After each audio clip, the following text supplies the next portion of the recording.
ପିଲାମାନେ ଏହା ହେଉଛି ତୁମର ଦ୍ୱିତୀୟ ସମାପ୍ତି ସୂଚକ ମାନ ନିର୍ଦ୍ଧାରଣ 2025। ଠିକ୍ ଅଛି। ଶ୍ରେଣୀ ହେଉଛି ଦ୍ୱିତୀୟ, ବିଷୟ ହେଉଛି ଭାଷା ଓଡ଼ିଆ। ଠିକ୍ ଅଛି। ଶିକ୍ଷାର୍ଥୀଙ୍କ ନାମ, ଏଇଠି ତୁମର ନାମ ଲେଖିବ, ସମ୍ପୂର୍ଣ୍ଣ ନାମ। ଠିକ୍ ଅଛି। ତାପରେ ଏଇଠି ଲେଖିବ ତୁମର ରୋଲ୍ ନମ୍ବର। ତାପରେ ଏଇଠି ଲେଖିବ ତୁମର ବିଭାଗ, ତୁମେ କେଉଁ ବିଭାଗର ଛାତ୍ର ଅଥବା ଛାତ୍ରୀ ଏଇଠି ଲେଖିବ। ତାପରେ ଏଇଠି ଲେଖିବ ତୁମର ତାରିଖ। ଠିକ୍ ଅଛି। ତୁମେ କେଉଁ ତାରିଖ ଦିନ ପରୀକ୍ଷା ଦେଉଛ। ତାପରେ ଏଇଠି ଲେଖିବ ତୁମର ବିଦ୍ୟାଳୟର ନାମ ଲେଖିବ ଏଇଠି। ଠିକ୍ ଅଛି। ତୁମର ସମ୍ପୂର୍ଣ୍ଣ ନାମଟି ଲେଖିବ। ତାପରେ ବ୍ଲକ, ତୁମ ବିଦ୍ୟାଳୟଟି କେଉଁ ବ୍ଲକରେ ଅଛି ଏଇଠି ଲେଖିବ। ତାପରେ ଏଇଠି ଲେଖିବ ତୁମର ଜିଲ୍ଲା, କେଉଁ ଜିଲ୍ଲାରେ ତୁମର ବିଦ୍ୟାଳୟଟି ଅଛି ଏଇଠି ଲେଖିବ। ତାପରେ ଏଇଠି ତୁମର କିଛି ଲେଖିବାର ଆବଶ୍ୟକତା ନାହିଁ, ତୁମର ଶିକ୍ଷକଙ୍କ କାମ ସେ ନିଜେ କରିବେ। ଠିକ୍ ଅଛି। ତାପରେ ଦେଖିବା ପ୍ରଥମ ପ୍ରଶ୍ନ କ'ଣ ଅଛି। ପ୍ରତି ପ୍ରଶ୍ନର ମୂଲ୍ୟ ଡାହାଣ ପାଖରେ ଦିଆଯାଇଛି। ଠିକ୍ ଅଛି। ଦେଖିବା ପ୍ରଥମ ପ୍ରଶ୍ନ କ'ଣ ଅଛି।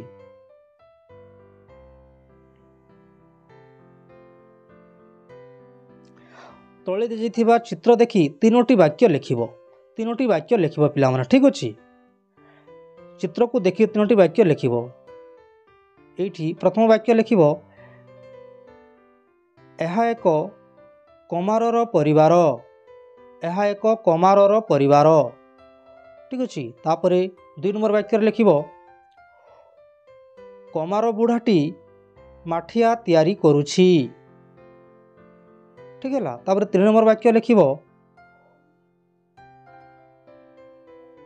କମାର ବୁଢ଼ାର ସାମ୍ନାରେ, କମାର ବୁଢ଼ାର ଆଗରେ ତାହାର ଶିଶୁଟି ଖେଳୁଛି। ଠିକ୍ ଅଛି। ବିଭିନ୍ନ ପ୍ରକାର ହେବ ପିଲାମାନେ, ମୁଁ ଏମିତି କହିଦେଇଛି, ତୁମେ ବିଭିନ୍ନ ପ୍ରକାର ବି ଲେଖିପାରିବ। ଠିକ୍ ଅଛି। ଦେଖିବା ଆଗକୁ କେଉଁ ପ୍ରଶ୍ନ ଅଛି।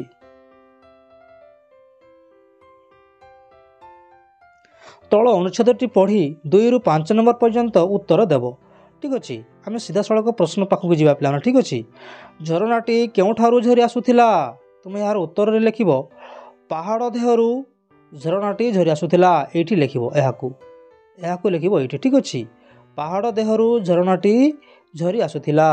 ତାପରେ ପରବର୍ତ୍ତୀ ପ୍ରଶ୍ନ, କେଉଁମାନେ ଝରଣା ପାଣି ପିଇ ନିଜର ଶୋଷ ମେଣ୍ଟାଉଥିଲେ।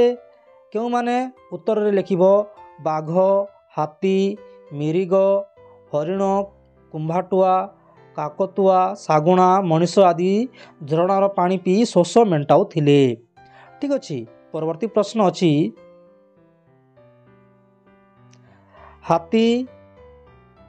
ହାତୀ କିପରି ଗଛରେ ପାଣି ପକାଇଲା।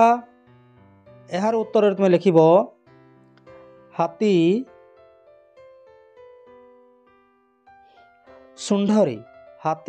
ତା ଶୁଣ୍ଢରେ ପାଣି ଆଣି ଗଛରେ ପକାଇଲା। ଠିକ୍ ଅଛି। ପରବର୍ତ୍ତୀ ପ୍ରଶ୍ନ ଅଛି।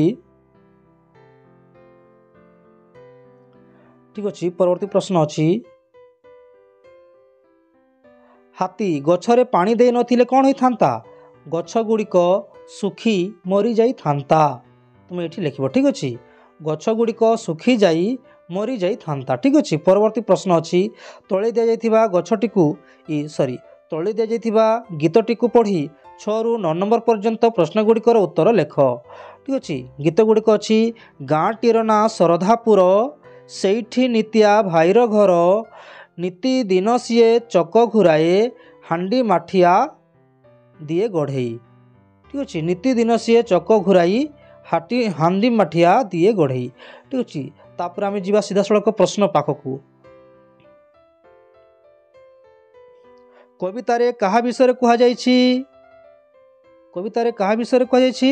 ନିତିଆ ଭାଇର ଘର। ଠିକ୍ ଅଛି। ନିତିଆ ଭାଇର ଘର ବିଷୟରେ କୁହାଯାଇଛି। ପରବର୍ତ୍ତୀ ପ୍ରଶ୍ନ, ନିତିଆ ଭାଇ ମାଟିରେ କ'ଣ ସବୁ ଗଢ଼େ। ତୁମେ ଏଠି ଲେଖିବ, ନିତିଆ ଭାଇ ମାଟିରେ ହାଣ୍ଡି ମାଠିଆ ଗଢ଼େ। ଠିକ୍ ଅଛି। ପରବର୍ତ୍ତୀ ପ୍ରଶ୍ନ, ନିତିଆ ଭାଇର ଘର କେଉଁ ଗାଁରେ ଅଛି। ତୁମେ ଲେଖିବ, ନିତିଆ ଭାଇର ଘର ଶରଧାପୁରରେ ଅଛି। ଶରଧାପୁର।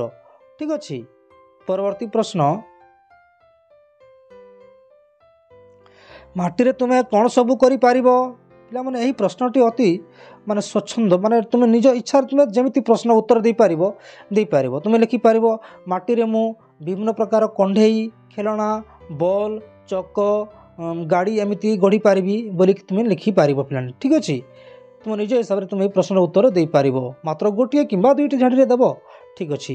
परवर्ती प्रश्न देखा तली दिया अक्षर को नहीं खाली स्थान पूरण कर। ठीक अच्छे। ये अच्छी डा ब डू एमती अच्छे। ठीक अच्छे। ये लिख तुम कंबल मबम्ब यही प्रथम मझीर अक्षर को ये लिख। ठीक अच्छे। तापर अच्छी ए डेक्स अ लिख डू एंडू यही अक्षर को तुम ये लिख। ठीक अच्छे। तापर अच्छी अ डेक्स ये डा लिख प्रथम अक्षरटी अंडा। ठीक अच्छे। तापर परवर्ती प्रश्न कौन अच्छी देखा असजड़ा अक्षर को सजाड़ी खाली स्थान रे गोटे शब्द लिख गोटे लिख। ठीक अच्छे। प्रश्न नंबर 13 रु 17 पर्यंत लिख। ये अच्छी मास च तुम ये लिख चषमा। ठीक अच्छे। तापर अच्छी पिलाजी तुम ये लिख जिलापी। ठीक अच्छे। जिलापी लिख। तापर हसता ये तुम लिख सप्ताह सप्ताह लिख। ठीक अच्छे। तापर ये लिख दारम दारम से लिख मंदार। ठीक अच्छे। परवर्ती प्रश्न देखा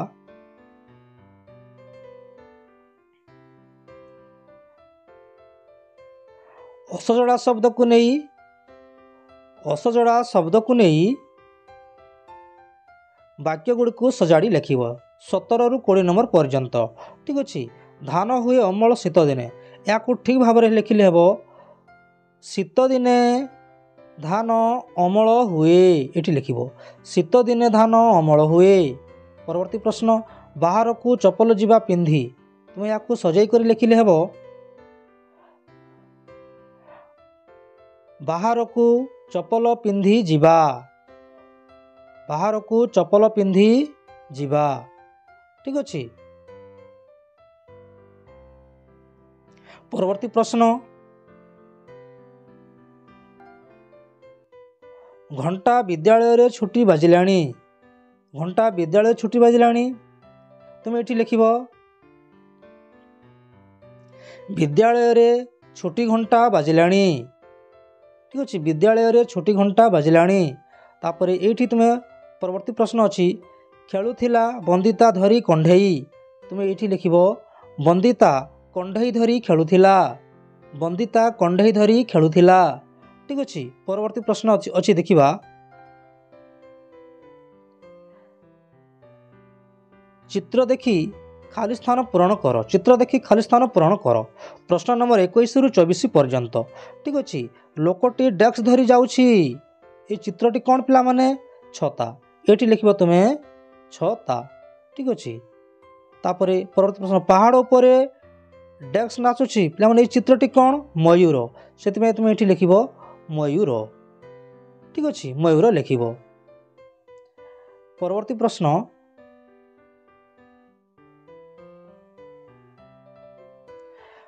नदी रे डेस्क पहरुची पिला माने ये चित्रटी कौन गोटे मगर ये तुम लिख मगर। ठीक अच्छे। तापर परवर्ती प्रश्न नाउरिया भाई डेस्क चलाउछि पिला माने ये चित्रटी कौन ना तुम ये लिख ना ना आ। ठीक अच्छे। परवर्ती प्रश्न देखा जेकोसी दुईटी शब्द को नहीं गोटे लेखाएं वाक्य गठन कर। ठीक अच्छे। 25 और 26 नंबर अंधार दुर्बल आग्रह एठार अच्छी उत्तर दुईटी शब्द माने ये आम दुर्बल न खाइले दुर्बल लगे अति सरल वाक्य लिख पिला माने लंबा वाक्य लिख ना न खाइले दुर्बल लगे है। परवर्ती प्रश्न लिख आग्रह बिना पाठ हुए नहीं ये लिख आग्रह बिना पाठ हुए नहीं। ठीक अच्छे। धन्यवाद पिला माने वीडियोटी केमिति लागिला निश्चय कमेंट करी लिखि जणाइबो एवं एई वीडियोटी अति माने आकर्षणीय होइतिबारु भलो होइतिबारु निज संगसाथी मान निकट को निश्चय शेयर करिबो पिला माने। ठीक अच्छे। धन्यवाद।